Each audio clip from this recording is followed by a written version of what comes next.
حضرت عمر فاروق اعظم رضی اللہ تعالی عنہ نے کبھی کوئی خواہش نہیں کی۔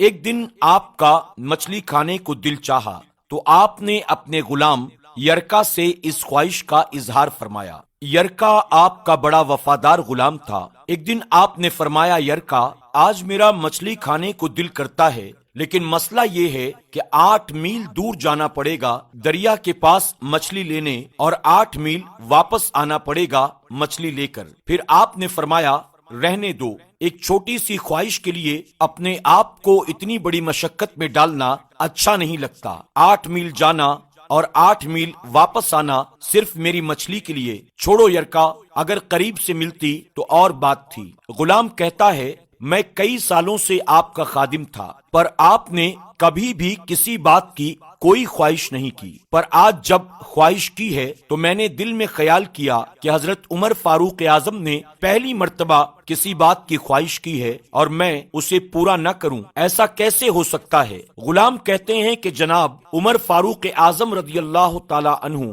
ظہر کی نماز پڑھنے گئے تو مجھے معلوم تھا ان کے پاس کچھ مہمان آئے ہوئے ہیں، اثر ان کی وہیں پر ہو جائے گی۔ غلام کہتے ہیں کہ میں نے حضرت عمر فاروق اعظم رضی اللہ تعالی عنہ کے پیچھے نماز پڑھی اور 2 رکعت سنت ادا کر کے میں گھوڑے پر سوار ہو گیا۔ وہ عربی نسل کا گھوڑا تھا، اسے تیز دوڑا کر میں 8 میل دور دریا پر پہنچ گیا۔ عربی نسل کے گھوڑے کے لیے 8 میل کوئی معنی نہیں رکھتا۔ وہاں پہنچ کر میں نے ایک ٹوکرا مچھلی کا خریدا اور حضرت عمر فاروق اعظم رضی اللہ تعالی عنہ کی عصر کی نماز ہونے سے پہلے میں واپس بھی آ گیا۔ واپس آ کر میں نے گھوڑے کو ٹھنڈی چھاؤں میں باندھ دیا تاکہ اس کا پسینہ جلد سوکھ جائے کہ کہیں عمر فاروق اعظم دیکھ نہ لیں۔ غلام یرکا کہتے ہیں کہ گھوڑے کا پسینہ تو سوکھ گیا، پر پسینے کی وجہ سے گرد و غبار گھوڑے پر جم گیا تھا، جس سے واضح طور پر یہ نظر آ رہا تھا کہ گھوڑا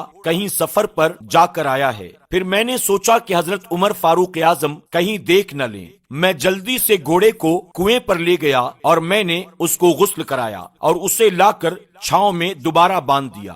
ناظرین اکرام، جب ہماری خواہشات ہوتی ہیں تو ہمارا کیا حال ہوتا ہے، لیکن یہ خواہش پوری کر کے ڈر رہے ہیں کیونکہ ان کا ضمیر زندہ ہے۔ عمر فاروق اعظم کے غلام یرکا بیان کرتے ہیں کہ جب عمر فاروق اعظم نماز عصر پڑھانے کے لیے گئے تو میں نے بھی ان کے پیچھے نماز عصر ادا کی۔ نماز سے فارغ ہو کر جب سیدنا عمر فاروق اعظم گھر تشریف لائے تو میں نے ان سے کہا، حضور، اللہ نے آپ کی خواہش کو پورا کر دیا ہے، مچھلی کا انتظام ہو گیا ہے، بس تھوڑی دیر میں مچھلی پکا کر آپ کے سامنے پیش کرتا ہوں۔ کہتے ہیں میں نے یہ لفظ کہے تو جناب عمر فاروق اعظم اٹھ گئے اور گھوڑے کے پاس چلے گئے۔ آپ نے گھوڑے کی پشت پر اپنا ہاتھ پھیرا، اس کی ٹانگوں پہ ہاتھ پھیرا اور پھر اس کے کانوں کے پاس گئے اور گھوڑے کا کان اٹھایا اور کہنے لگے، یرکا، تو نے سارا گھوڑا تو دھو دیا، لیکن کانوں کے پیچھے سے پسینہ صاف کرنا تجھے یاد نہیں رہا، اور یہاں تو پانی ڈالنا بھی بھول گیا۔ حضرت عمر فاروق اعظم رضی اللہ تعالیٰ عنہ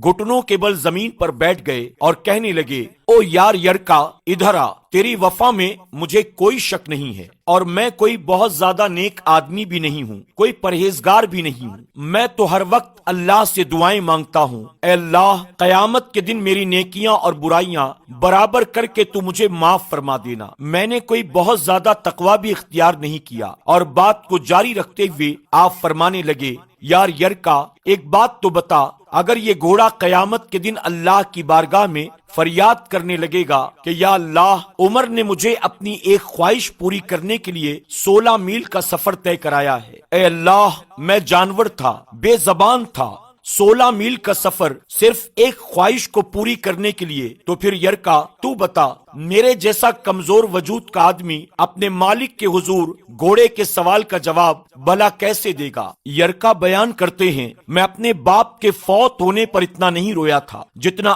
آج رویا ہوں۔ میں تڑپ اٹھا کہ اللہ، یہ کیسی سوچ ہے۔ ناظرین اکرام، یہاں تو لوگ اپنے ملازم کو نیچا دکھا کر اپنا افسر ہونا اکثر ظاہر کرتے رہتے ہیں۔ یرکا زارو قطار رونے لگے۔ حضرت عمر فاروق اعظم فرماتے ہیں، یرکا، اب ایسا کرو کہ گھوڑے کو تھوڑا اضافی چارہ ڈال دو، اور یہ جو مچھلی لے کر تم آئے ہو اسے لے جاؤ اور مدینے کے غریبوں کے گھروں میں تقسیم کر دو، اور یرکا یاد رکھنا جس کسی کو بھی یہ مچھلی دینا اس سے یہ ضرور کہنا کہ وہ تیری بخشش کی دعا کریں اور عمر کی معافی کے لیے بھی اللہ کی بارگاہ میں دعا کریں۔ ناظرین اکرام، آپ تمام سے گزارش ہے کہ آپ اس کہانی کو اپنے دوست احباب کے ساتھ زیادہ سے زیادہ شیئر کریں تاکہ انسان اپنی خواہشات کو اپنی آخرت کے مقابلے میں ترجیح نہ دے اور اپنی زندگی کو اللہ اور اس کے رسول صلی اللہ علیہ وسلم کی رضا کے مطابق گزارنے کی کوشش کرے۔ آپ سے گزارش ہے کہ فیس بک پر ہمارے پیج پیارا دین کو فالو کریں، لائک کریں اور شیئر بھی کریں۔ یوٹیوب پر ہمارے چینل پیارا دین کو سبسکرائب کریں۔